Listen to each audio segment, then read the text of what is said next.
ওসব মিথ্যা সংবাদ, এমন কোনো কথা আমি বলিনি, বললেন হিরো আলম।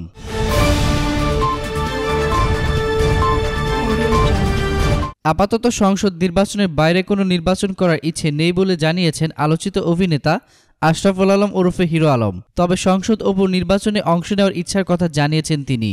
সম্প্রতি কয়েকটি গণমাধ্যমে খবর প্রকাশিত হয়েছে উপজেলা নির্বাচন করতে যাচ্ছেন হিরো আলম। ওই খবরের প্রেক্ষিতেই গতকাল হিরো আলম তার ইচ্ছার কথা জানান। হিরো আলম বলেন, ওইসব মিথ্যা সংবাদ, এমন কোনো কথা আমি বলিনি।